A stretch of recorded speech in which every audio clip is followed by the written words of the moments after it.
Hola, ¿qué tal? Bienvenidos nuevamente a este canal. El día de hoy voy a compartir acerca de un tema que, si bien no es nada nuevo, suele tornarse controvertido y hasta escandaloso. Me refiero a la paternidad del Pentateuco y la hipótesis documentaria. Pero vámonos por partes. Por mucho tiempo y tradicionalmente se ha creído que la Torá o Pentateuco, como lo conocemos, fue escrito literalmente por Moisés. Sin duda, esto se ha cuestionado a lo largo de la historia, pero en el siglo XIX se postuló la hipótesis documentaria. ¿Pero qué es la hipótesis documentaria? Te platico. La hipótesis documentaria o hipótesis documental propuso que los primeros 5 escritos del Antiguo Testamento, que se conocen como Torá, son una combinación de documentos que provienen de 4 fuentes de origen y narrativa independiente, que eran fuentes paralelas y que se combinaron posteriormente por una serie de redactores para que finalmente dieran origen al Pentateuco como lo conocemos en la actualidad. Esta hipótesis fue desarrollada durante el siglo XVIII y XIX, principalmente por Julius Wellhausen. Julius Wellhausen era un teólogo cristiano, erudito bíblico y orientalista alemán. Él lo hizo en un intento de reconciliar algunas incoherencias del texto bíblico.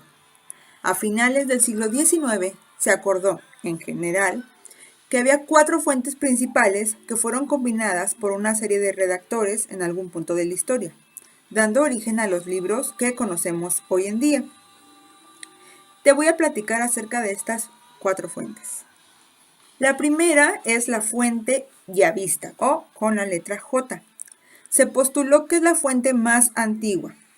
Esta trata de narraciones que constituyen la mitad del Génesis y del Éxodo, más unos fragmentos del libro de Números. En ella se describe a un dios antropomorfo llamado por el tetragramatón Yud, Het, Bab, Hei en todas las ocasiones, y parece tener un especial interés en el territorio del reino de Judea y personas relacionadas con su historia. Se cree fue compuesto alrededor del año 950 antes de nuestra era. La segunda fuente es la eloísta, o con la letra E se reconoce, es paralela a J, a menudo duplicando las descripciones e historias. Constituye una tercera parte del Génesis y la primera mitad del Éxodo, además de fragmentos de Números. También en ella se describe un dios parecido a un ser humano, inicialmente llamado Elohim, y Yahvé después del incidente de la zarza ardiente, donde hemos leído que Elohim se revela a sí mismo como Yud-Heh-Vah-Hei. Se centra en el reino de Israel y en el sacerdocio de Silo. Tiene un estilo moderadamente elocuente, postulan en la hipótesis, y se cree que originalmente fue compuesto alrededor del año 850 antes de nuestra era. La deuteronomista o deuteronómica, con la letra D, toma la forma de una serie de sermones acerca de la ley y consiste en la mayor parte del Deuteronomio. Su término distintivo para la deidad es Yud-Heh-Vah-Hei Eloheinu, traducido como el Señor nuestro Dios. Se postula que fue compuesto hacia el año 650 antes de nuestra era aproximadamente. La sacerdotal, que se distingue con la letra P, en la cual se muestran preocupados por la centralización del sacerdocio, con listas especialmente genealógicas, fechas, números y leyes. P describe a un dios distante y despiadado, dicen en la hipótesis, a quien llaman Elohim. P copia partes de J y E, pero altera, entre comillas, detalles para resaltar la importancia del sacerdocio. Se cree que consiste en cerca de un quinto del Génesis, partes sustanciales del Éxodo y Números, y casi todo el Levítico. Tiene un estilo literario muy metódico, y se cree que fue compuesta alrededor del 550 antes de nuestra era. La hipótesis plantea una evolución en la historia religiosa del pueblo hebreo que dependía del poder de la tradición sacerdotal y que fue creciendo y centralizándose con el pasar del tiempo. Algo que se puede observar en el texto bíblico, por ejemplo, en las reformas religiosas, pero sobre todo en el libro de Esdras y Nehemías. Esta hipótesis ha sido criticada y cuestionada por otros modelos, especialmente en la última parte del siglo XX. Pero su terminología e ideas que exponen siguen proporcionando un marco para las teorías modernas sobre la naturaleza compuesta y los orígenes de la Torá y la compilación bíblica en general. Bueno, pero ¿qué sucedió después de Wellhausen? Pues como te comento, el consenso académico comenzó a colapsar a final de los años 70 con la propagación de las nuevas herramientas de estudio y un creciente reconocimiento de las limitaciones del marco del trabajo analítico de Wellhausen. El resultado han sido propuestas que modifican tanto esta hipótesis documental que es irreconocible, o incluso han llegado a abandonarla enteramente a favor de modelos alternativos, donde se ve al Pentateuco como el producto de un solo autor o como el punto final de un proceso de creación de toda la comunidad.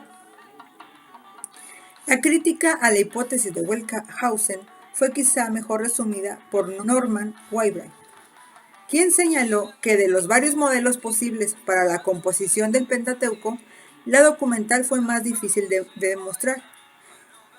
Whybray continuaba afirmando que estas suposiciones eran ilógicas y contradictorias, y que no ofrecían un auténtico poder explicativo. Por ejemplo, ¿por qué los verdaderos autores de diferentes fuentes evitarían la duplicación mientras el redactor final las acepta? Si los redactores quisieron intencionalmente hacer pasar todo este material como la obra de un solo autor, ¿no pudieron realmente modificar los nombres divinos para hacer un mejor trabajo? Interesante, ¿no crees? Ahora, como ya lo mencioné, existen otros modelos y teorías críticas acerca de la composición original de la Torá. Algunas se usan actualmente. Te comparto un par de ellas. En 1753, Jan Austruc publicó anónimamente una obra llamada Conjeturas sobre las memorias originales, aquellas que Moisés habría usado para componer el libro de Génesis. Los motivos de Astruc fue refutar a Hobbes y Spinoza. Para llevar a cabo esto, aplicó al Génesis herramientas de análisis literario que los estudiosos ya usaban con textos clásicos como la Ilíada, para identificar las variantes literarias tradicionales y llegar a un marco más auténtico.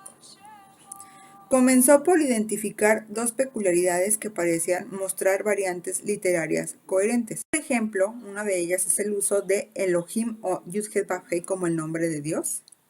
La segunda sería la aparición de historias duplicadas, como por ejemplo los dos relatos de la creación en el primero y segundo capítulo de Génesis y los dos relatos de Sara y un rey extranjero.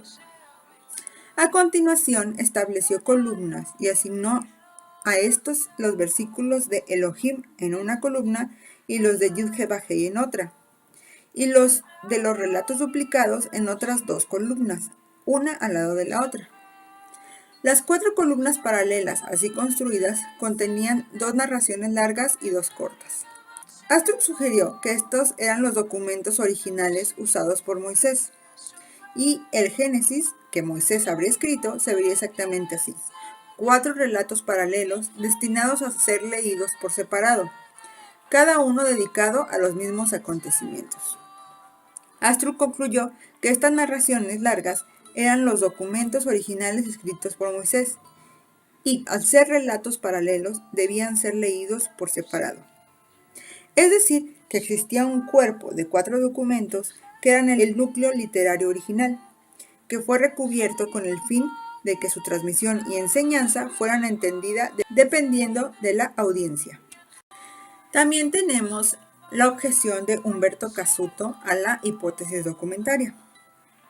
Cassuto no es muy conocido en el ámbito hispano y es una lástima. Erudito hebreo de primera fila, observó los graves problemas en la tesis modernista de la hipótesis documental, que él mismo había aceptado como cuestión establecida anteriormente. Sus estudios expertos y detenidos en la literatura del Pentateuco le llevaron a rechazar la tesis fundamental de la hipótesis documentaria, lo que difundió en una obra italiana titulada La Questione della Genesi, que publicó en Florencia, Italia, en 1934. Cassuto no solo desmonta el edificio de la hipótesis documentaria, sino también señala que por por lo que hace a la cronología relativa, el Pentateuco es necesariamente anterior a los profetas, cosa que la concepción racionalista y antisobrenaturalista de la alta crítica invertía. Aunque Casuto no es lo que podríamos llamar ortodoxo, no necesariamente mantiene la paternidad mosaica del Pentateuco. Su análisis es, sin embargo, de gran valor en la controversia entre las posturas que mantienen la paternidad mosaica de los 5 libros frente a su negación desde la escuela del escepticismo ilustrado. Para calificarla, la obra de Casuto, se debe decir de esta obra lo que es y lo que no es. Es una crítica implacable de la hipótesis documental, que procede a examinar las 5 columnas sobre las que se sustenta y expone su total vacuidad. Pero no es una defensa de la paternidad mosaica de la Torá. La perspectiva de Casuto sobre la inspiración del Pentateuco y su autoría no sigue necesariamente patrones ortodoxos. Sin embargo, su defensa de la unidad del texto como producto de una redacción coherente no es desacertada. Su criterio acerca de la redacción es ciertamente aplicable al libro de Génesis. Es perfectamente consecuente con la autoría del Génesis por Moisés, quien pudo haber recogido documentos antiguos, así como recuerdos y tradiciones, guiados, dice él, por el Espíritu Santo. En la descripción del video te voy a dejar el link de su obra para que puedas acceder a ella y la puedas tú leer, para que la compruebes también por ti mismo. Otro punto importante es ubicarnos en el tiempo y espacio de los relatos bíblicos. La escritura hebrea como tal no es del tiempo de Moisés. Incluso si ubicáramos a Moisés alrededor del siglo XIII antes de nuestra era, la escritura hebrea estaba en un estado naciente. Por lo cual, si este personaje escribió sus memorias, es muy difícil que se hubieran podido conservar tal cual hasta el momento del exilio. No solo por el tipo de desarrollo y el tiempo de desarrollo de la escritura, sino también por el contexto y las circunstancias de Israel. Por ejemplo, su nomadismo, sus conflictos bélicos, la influencia cultural circundante, etc. Por lo tanto, podemos suponer que es históricamente viable que hubiese una firme tradición oral atribuida a un personaje llamado Moisés en la memoria colectiva de Israel, que en algún momento algunos pudieron poner por escrito, que editaron de acuerdo a su audiencia y que finalmente en el exilio babilónico y posteriormente a él pudieron unir y transmitir como un solo cuerpo literario, un mensaje central y una reflexión religiosa de su historia como pueblo. Algo que era muy común en la antigüedad, por cierto. Pero mientras la terminología e hipótesis documental siguen siendo debatidos, sobre el origen de la Torá ya no domina ese debate en el ámbito académico, como ocurría durante los 2 primeros tercios del siglo XX. Las verdades consagradas en la introducción en el origen de ella han desaparecido, y en su lugar se enfrentan los estudiosos de numerosas teorías que son extremadamente complejas. Y es que, como te comenté en un principio, este tema no es algo nuevo, ni un reciente descubrimiento del siglo XXI, en lo que corresponde a la investigación bíblica, como algunos de internet pretenden postular. En fin, pero ¿tú qué piensas de todo esto? Déjamelo en los comentarios. Si te gustó este video, te invito a dejar tu like y compartirlo a tus contactos. Gracias una vez más por visitar este canal. Nos vemos pronto. Shalom.